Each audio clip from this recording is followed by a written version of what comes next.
Welcome to the Little Wins podcast, where school leaders share their little wins that build strong culture, with your host, Karen Borchert. Welcome to Little Wins, where we talk with education leaders about the small but powerful things that they're doing to build positive, strong school cultures. I'm your host, Karen Borchert. Today's guest is Lindsay Pietrzak, a remarkable educator with more than 20 years of experience, including 12 years as a principal and administrator. But what makes Lindsay's story extraordinary is the leap she's making. She's leaving her role in school leadership to return to the classroom, to work directly with students once again. At a time when many see leadership as only a ladder going up, Lindsay's decision flips that narrative, reminding us that some of the most powerful leadership happens side by side students. I cannot wait for you to hear Lindsay's story. Lindsay, welcome to Little Wins. Thank you so much for having me on. I'm really excited to share a little bit of my story. Oh, awesome. Wonderful. Well, first of all, give us the orientation of the beautiful artwork in your background. Where is that from? This is my daughter. So this is the this is the majority of the inspiration for going back in the classroom. So I didn't put this on my wall until like 2 years ago, but this is probably kindergarten, first grade, and then a little bit of mine and the artist. Building a small wall, we'll have to transfer it to where we're going, but we hope to create more. Yeah. Wonderful. Very cool. Very cool. Okay, Lindsay, you've led schools, shaped teams, built culture at the highest level. Tell us about what drew you to make this decision to go back to the classroom. So I would say it was a force of my daughter and some acts of out of my control, not of the best nature, but also of the teachers that I work alongside were probably a combination of all those things happening together. I never say I wanted to be a principal, and it happened by chance, and I'm so grateful for that opportunity. But really watching what educators do every day and the impact that they have on kids, alongside my daughter being at this age and some things that happened in our own personal life of wanting to spend some more time with her and knowing how much I give to my role as a leader. I really want to take everything I've learned as an administrator and give it back to the classroom. So I always say you got to walk the walk that you talk, Lindsay, and just finding that real courage to do it, because a lot of people don't make that jump back. And I'm doing it. And I say to teachers all the time, you have inspired me and I want to do the work you're doing. I see it and I don't get to fully invest in that as a leader because there are other roles that we have. And I'm making that journey now. That's wonderful. Do you have many colleagues or know other educators who have taken this step and made this leap? So interestingly enough, when I interviewed for this new position, the principal said, we have tons of admin who are doing this. And I was like, really? Because in Chicago, I don't hear of this. But when I went to go visit the school and I really was walking the halls, I met another administrator who's in eighth grade social studies, and another administrator who moved to a different position. So I was like, oh my gosh, maybe it's just, in a different state, it looks different. Yeah. I have not. I usually see different roles, different positions. I do hear and see more of the burnout of the exhaustion from the classroom. And I'm trying to tell the story in a different way. And knowing that there is a different route and getting, like I said, inspired by some of my teammates to go back in. So, we'll see if that happens. I know it will. Yeah. Where are the emotions right now? So actually, let's take a step back. You are currently a principal in Illinois. Yes. Okay, kind of greater Chicago area. Is that right? Yes. Mm-hmm. Yes. Western suburbs. Yeah. And then tell us where you're going. I'm really taking a long leap. So it's going to take an airplane to get there or more than a day drive to South Carolina. Okay. So coastal, I couldn't even tell you because I've never been there before prior to finding online a virtual hiring event, and was connected through truly no one I know. I don't know anyone who lives there, and all just through the portals of what I know and how to interview, connected, and through my soul of finding people. It's been a great experience so far. Wow, that's amazing. It's such a leap. It's such a big move, and you're making that move with your family and at a different school, a different role. I mean, there's everything will be different. What are the kind of emotions or sort of sentiment coming up? Like, how do you describe kind of how you're feeling or how you're doing right now as you're getting ready to kind of end the school year and start another one, start fresh? I think it's just there's a lot of mixed emotions. Yeah. I am leaving such a beautiful community that has such a strong set of educators. I don't want to get emotional, but I work with a team of educators that it's really going to be hard to beat. The expertise, the skill set, and the passion that they have for those that they work with in our students in our community. Our community has gone through a really hard time. Speaking honestly, we've gone through 2 referendums back to back that haven't passed for a new school, which is my school in an elementary, and it's tough. So to go through that is really challenging and hard. But to see the perseverance of our teachers to continue to persevere through that, it is challenging. But we have a really small community, and to know that we all work together on behalf of our students is so powerful. I work, and that's why I said I ran home, like 3-minute drive from my school to my house is really something that I will miss, but I'm reinvesting in a new space because I truly believe in that home to school partnership that's really unique and powerful. And I always say those are the best places to be and create.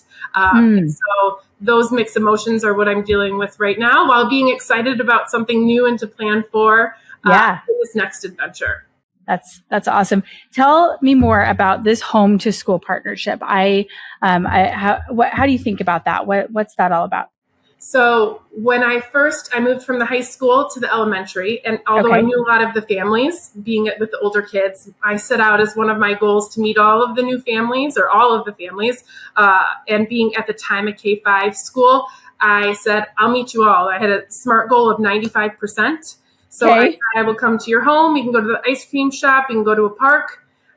My daughter and I, as long as you can have her, after school hours in the summer, I will meet you. And I had 98% goal of meeting all families in year 1. And I think that's a really powerful connection to build so that I can understand what you as a family need from us and be able to understand that we're here to work together. I also learned that not every family has a great connection with school for their own personal reasons of how they grew up. So really understanding that what their perceptions of schools were from their own personal experience, and understanding their wants and needs. So gaining that knowledge from early on was really helpful.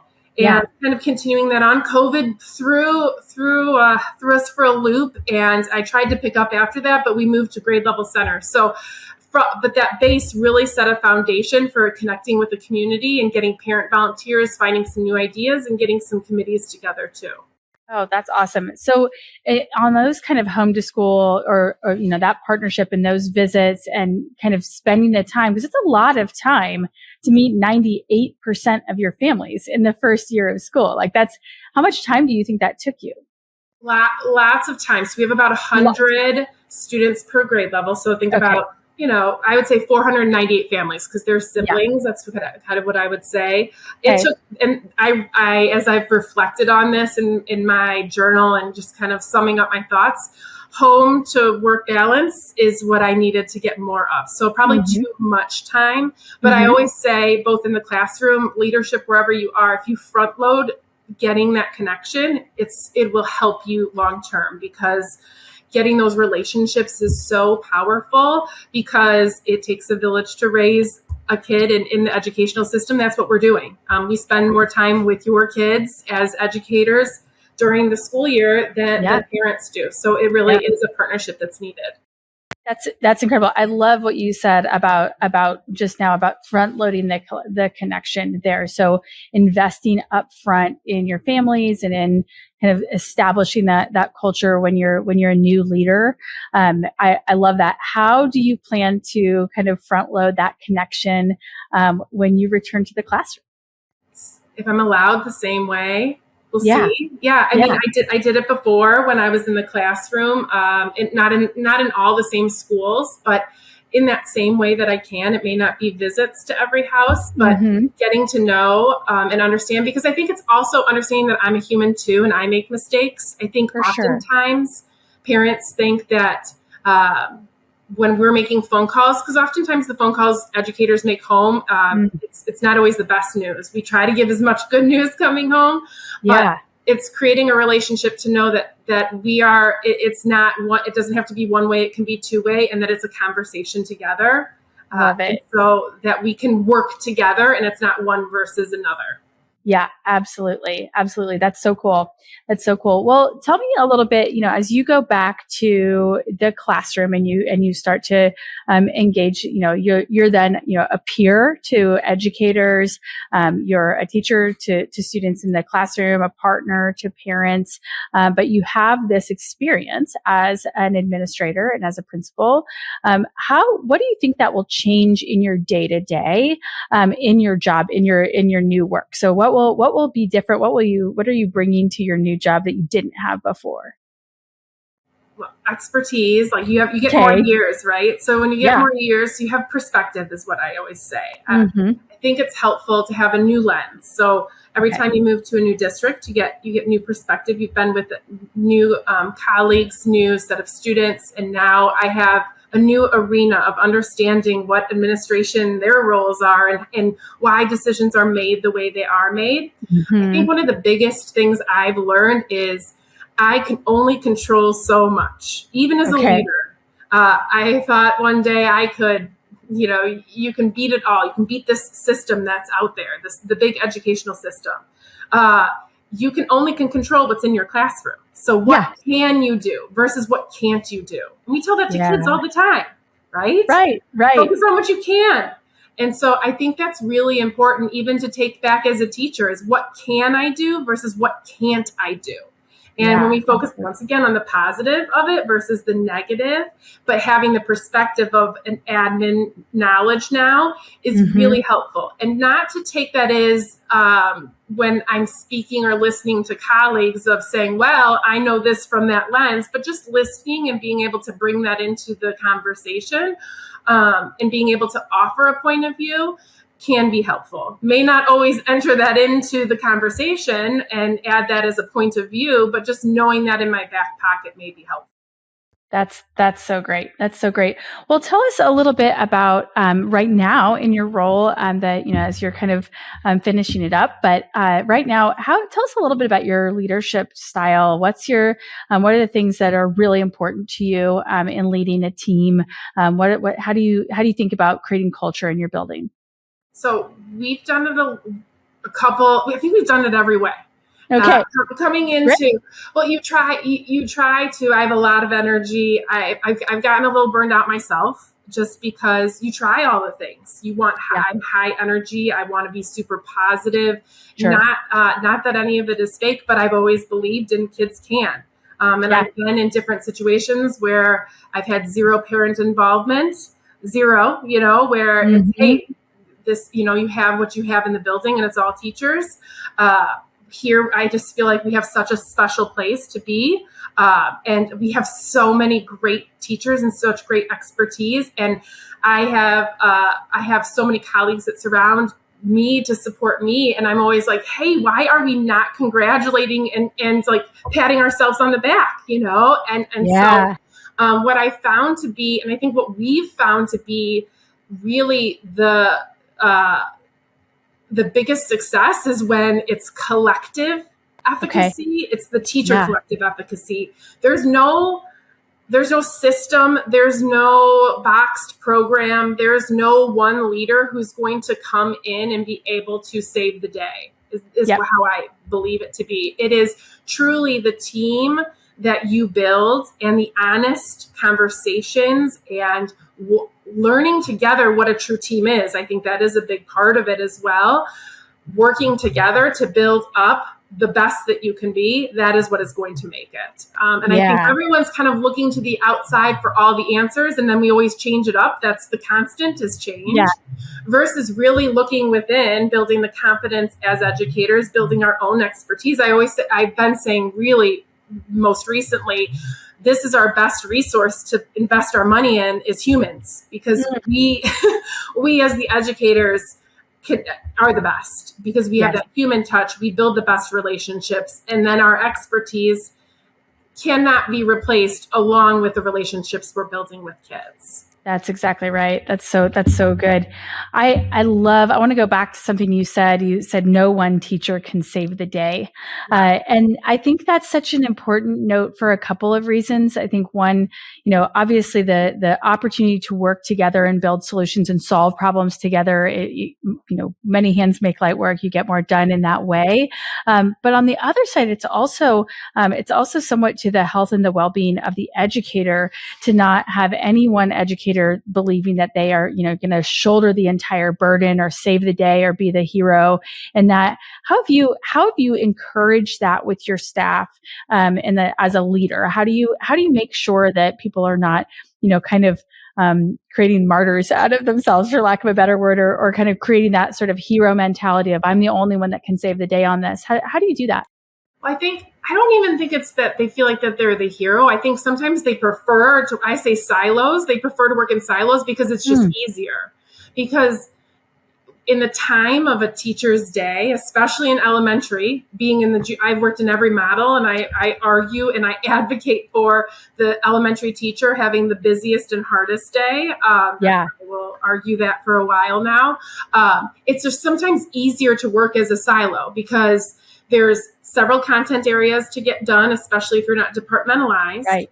And it's rigorous now. It's moved away from the styles that we've had in the past. We're asking to give meaningful feedback. We're asking kids to be reflective. We're going deep into standards. Things we weren't doing even 5-10 years ago are new now. And so to do all of these things across multiple content areas, and then adding teacher meetings on to talk about IEPs, to do problem solving for kids. You add the layers. If you were to talk about all of the things that teachers are required to do, which I totally understand, sometimes it is easier to divide and conquer versus come together. And first of all, you have to build that team and that trust.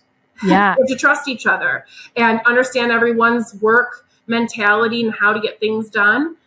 So it's putting all those pieces together. It's redoing education. If I say so, like, it is a different mindset.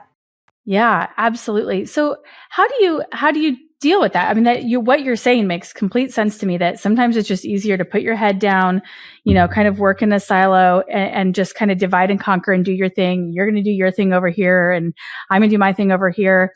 But yet you want that high trust team. You want that, collaborative leadership experience. Do you have any tricks or ideas, or what do you do to make it happen?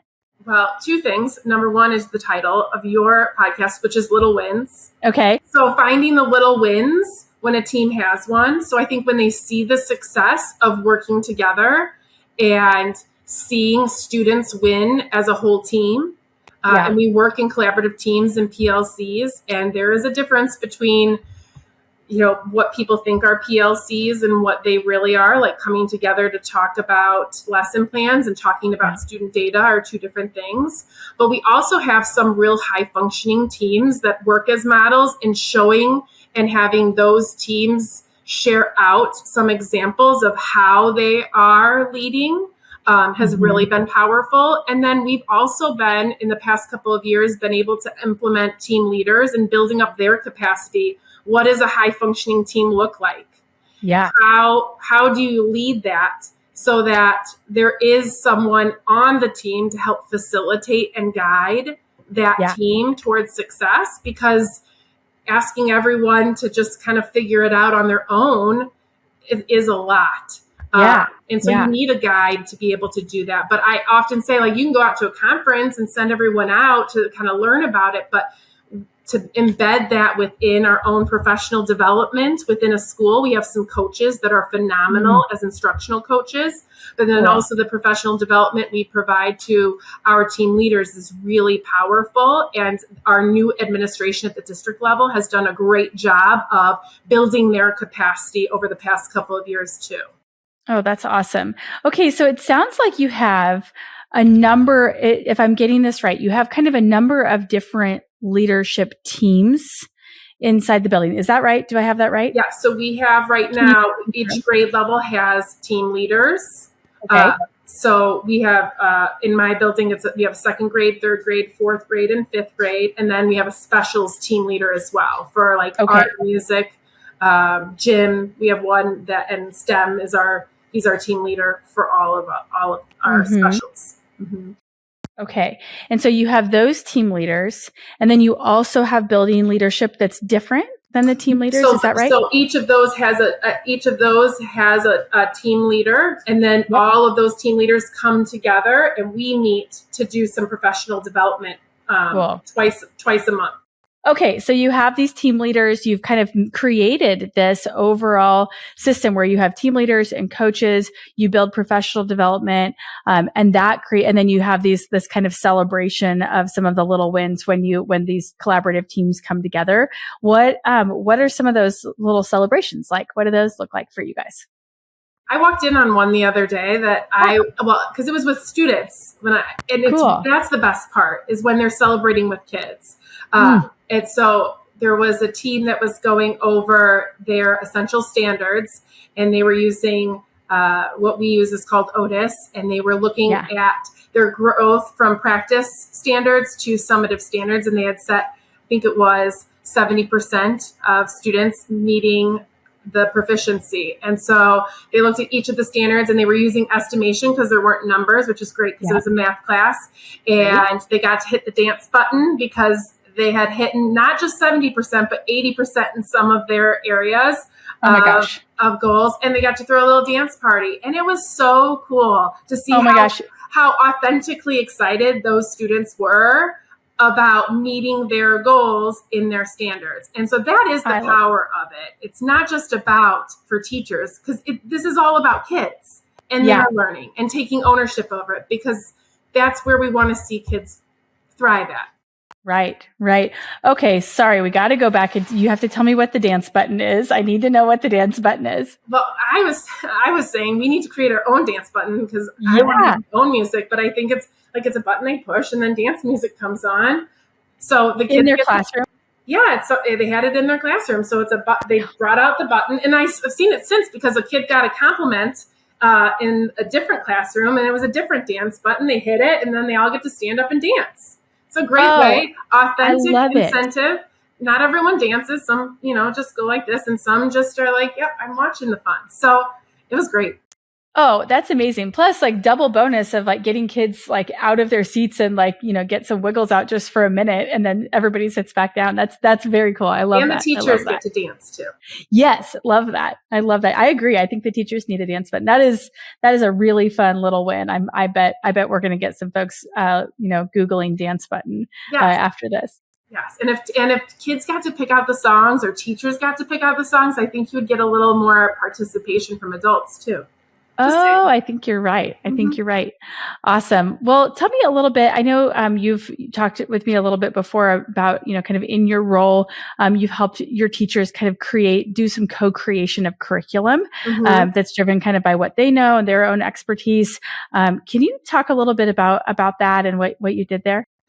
So we've been through many different ways of co-creation of curriculum. I think that the struggle, once again, I've said with elementary, when you are in charge of all of the content areas, it becomes overwhelming, especially if you've been in education as long as some of us, which is longer than we want to admit.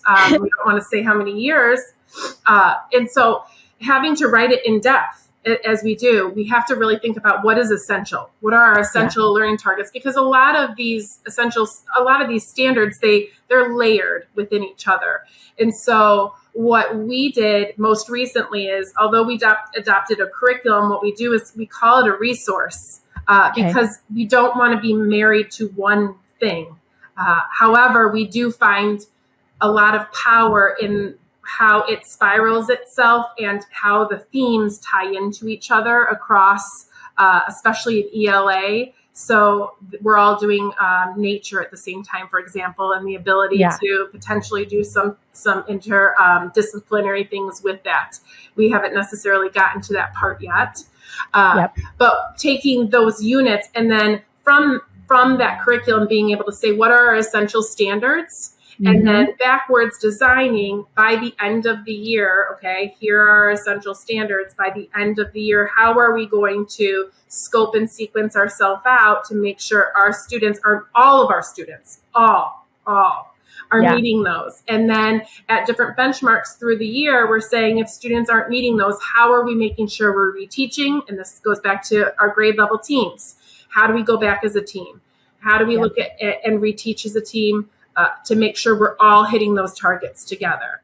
Yeah, that's so cool. That's really exciting. I can only imagine that when you are having your teams kind of build that curriculum together, share those goals, know like what is essential, everybody's kind of writing that same story together, then there's so much more buy-in, I imagine, with your teams as far as, kind of getting excited about that curriculum or getting excited about the results of the implementation of it. Do you find that to be the case?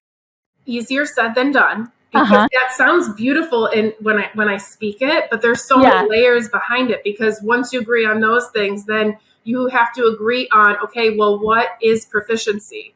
What is the meets? What is a working towards? What is a developing? There's so many layers to it. So it sounds so beautiful. Like I always say, it sounds so beautiful when you state it. Good. But when teachers get to the nitty gritty, and that's why I say I want to talk the talk. That's why I want to go in the classroom. I want to do all these things now, because we've done a lot of the hard work, but you have to then map all those little pieces out for implementation, for really to make that happen. And our teachers have done it, and we're seeing the success of it, and our results show it.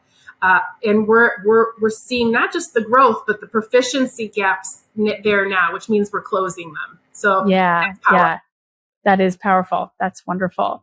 Well, speaking of going back to the classroom, so you tell us a little bit about what you know, or what you've seen about this, the new school where you're going, as far as, kind of what the culture is and why you were drawn to move all the way across the country, for this new school and this new role. Tell us a little bit about that moment.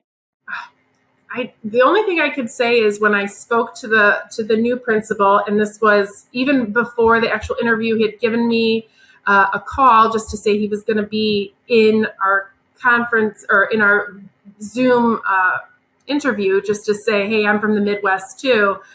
No passion through energy, and you feel that when speaking with someone. And I have a bunch of passion projects that I always get excited about. As a leader, you don't always get to implement them all. You have to pass them off or be on the side of them.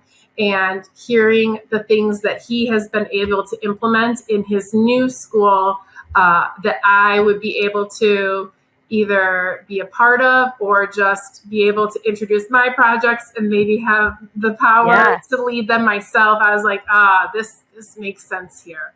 That's awesome. That energy I could feel just in that conversation alone. And so that doesn't need a lot of exchange other than just the energy feeling, and then being able to hear just his transformation of what he's gone through in his short time there. And then I was able to, after the interviews and already being excited, watch some videos that they've just gone through their own referendum and building a new school, which was really exciting. Being able to watch some of the things that he's excited about. And I'm like, yep, everything matched what he had said before, but yep, this makes sense. And let's give it a try. Cool. That's so cool. Well, that is awesome. And it sounds like it's going to be such an exciting new step. Tell me, so what's one thing that maybe you did when you were an educator in the classroom before that you will change this time around? What will change in your kind of either in your teaching style or in your in the way that you go about your work that maybe you didn't know before you were an administrator? I would say evolve. I think more so. I loved the things I did in the classroom. But I think one thing, and I think I spoke before, was evolve. Evolving was focusing more. Yes. because there's so much to do. And the kids Yes. often derail you into more exciting things because they bring up things on the spot that make you think, oh, we could do that. We could do that. You have to focus yourself because it's really important to make sure you get the essential learning done, but that you don't overinvest yourself in things that you can't finish. And so being able to have that mindset from the beginning and giving yourself space, even in your planning, to think a little bit more clearly in that lens of that I maybe didn't have before, I think will be really helpful that I didn't necessarily always think about prior. Yeah. Yeah. I think that's such a good lesson for people to hear. And I love how you talk about that balance of kind of harnessing that student creativity and voice and being able to say like, yeah, let's try it.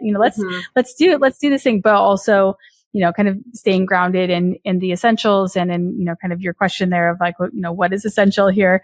And understanding that's really, really cool. I love that.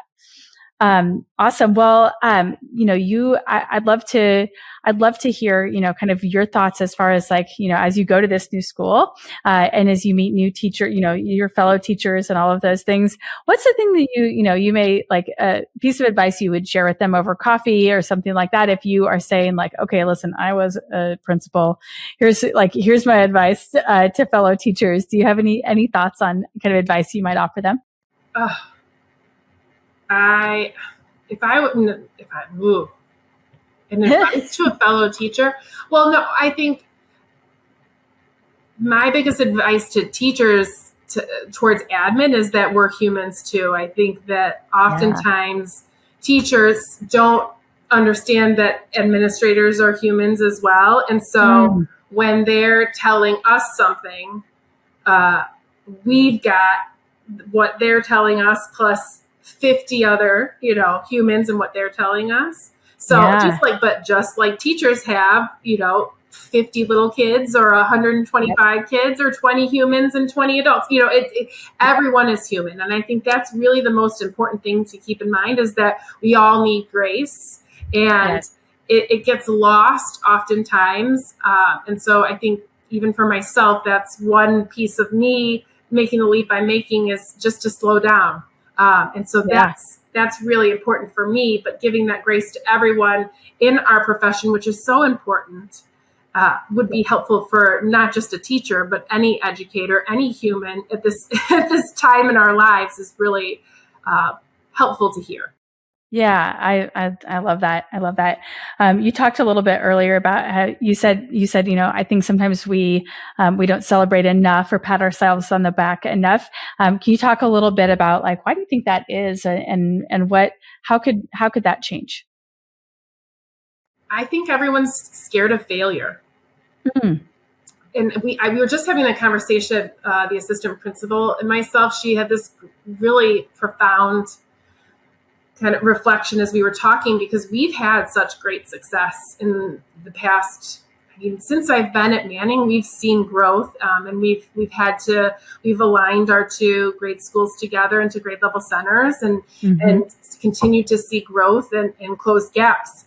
And I keep saying, like, why does no one want to like get on board to say, yes, good job? Well, if for some reason we have a setback, then that also means we have to take accountability for that. And then that means we have to say, man, what happened there? But that's okay. But people don't want to fail. Yeah. And so if you raise your head up above the water and everybody celebrates and says like, wow, this is so amazing. This is going so great. And then there's a setback, something bad happens in or outside of your control. Then everybody is suddenly looking at you and saying like, wait a minute, I thought you were doing so great over there. What happened? Right. Is that what you mean? I think so. Yes. I'm going to say it. Yes. Because when the second that something goes wrong, it gets pointed, usually at the leaders, which I understand it. It's a lot of pressure. And in education for a long time, there's been a lot of pressure.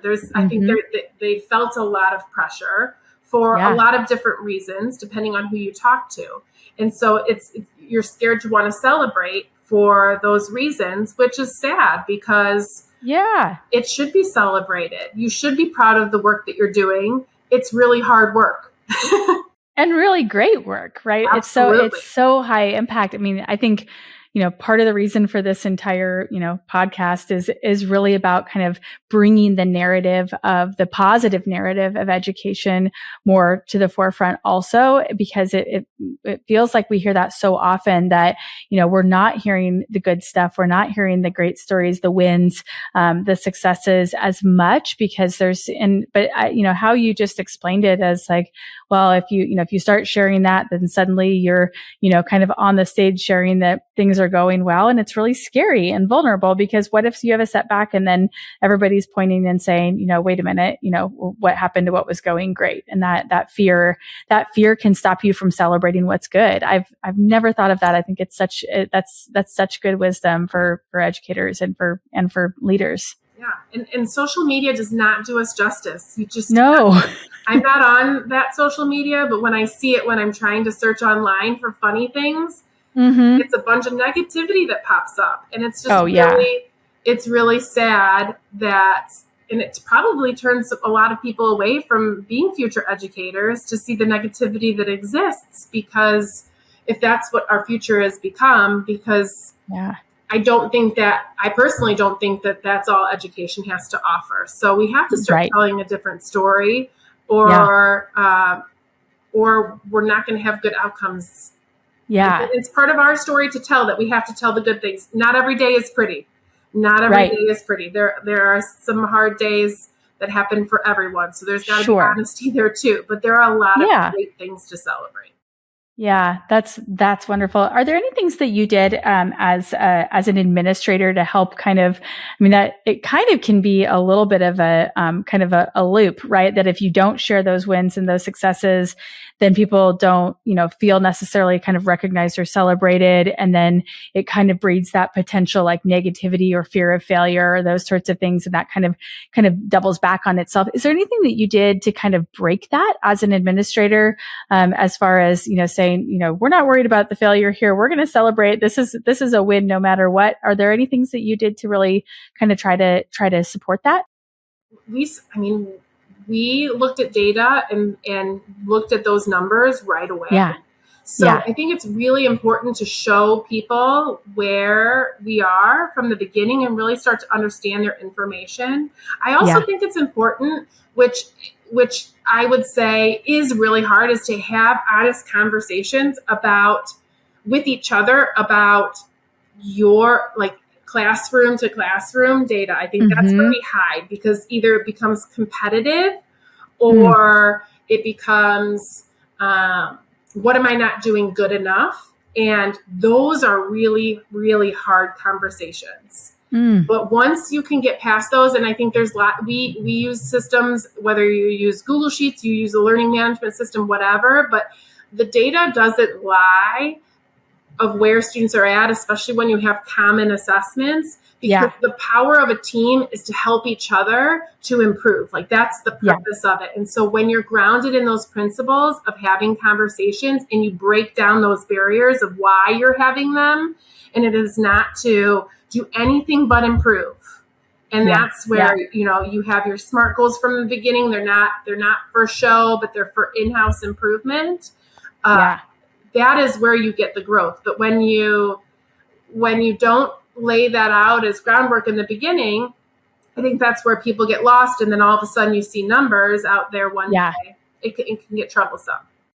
Yeah, understandable. That's really, this is great wisdom. I feel like there's going to be so many educators listening and really, picking up a lot of things from this. Things from, SMART goal of 95% family meetings and kind of front loading that connection to, creating ways to collaborate as teams and knowing that's not always easy. And then, honestly, the dance button alone is pretty exciting as far as things go. So we're going to wrap up here, but we always wrap up with a few 3 questions. Are you ready? Are you ready for our 3 questions? I think so. Okay. Wait, Okay. We'll give I it a hope try. I can break rules, but go on. Okay. You can break rules. Okay, You can break rules. Okay. So the first one is, what are 3 words that you want to define your school culture wherever you are? And if you're a leader, a teacher, and teachers are leaders. So no matter the role, what are the 3 words you would want to describe your school culture? Okay, so I had 4 because Okay, that's my rule. It takes a village. It takes a village. Oh, it takes a village. Oh, that's great. And you get a sentence. That's great. I had to, because I think it's so hard to think of individual words too. Yeah. That's wonderful. Okay, I love that. But I think in today's age, especially. Yeah, I don't think anyone can do it alone. I don't think a teacher can do it alone. I don't think a parent can do it alone. I don't think an administrator can do that by themselves. Yeah, I think it takes a village. That's wonderful. To get a win. I love it. And you are all 3. So that's so I mean you for sure know. That's awesome. Okay, second question. What is one little win you've had at work lately that we can celebrate for you today? Oh, I think I just named them. Okay, a little win that I had. Yeah. It was really fun to see in 2nd grade. So because I'm leaving, they were interviewing for the new principal. Mm-hmm. And the 2nd graders, one of the classes, went through the process of learning how to design questions and interview for the new principal. And so cool. Yes, it was awesome. And they interviewed me to learn what it would be like, to know what qualities it would take. It was really powerful as a project-based learning opportunity. And then they were a part of the process to hire the new principal. And it was a little win and a big win to see. That is awesome. Learning. I have never heard of anybody doing that. That is so cool. It was amazing. So that was a little win and a big win. I think I cheated on that one too. No, that's okay. You can have that one as well. Okay. Last question. What is one thing that you believe any educator can do to improve their team culture right now? Focus on what you can versus focusing on what you cannot. Or if you don't want to do that, eliminate the word but, B-U-T. Okay. So oftentimes they'll start with a positive, but one or the other. It. I couldn't think of one, but we'll start off saying something great about our day, and then we'll go with, but this. So yes. I oftentimes think we start off so great, and then we put a but in there. Just think about all the great things. So that's why I say, think about what we can do, what we can stay positive about versus what we cannot. Yeah, that's great. Oh my gosh. Lindsay, thank you so much for your wisdom today. I'm so excited to follow you on your journey to South Carolina. I hope you have a wonderful experience there. Those kids and teachers and staff and everyone are lucky to have you joining them. Thanks for the great advice and for these little wins. We really appreciate it. For having me. Have a little win? We'd love to hear from you. Learn how we help schools build strong culture at getalpaca.com.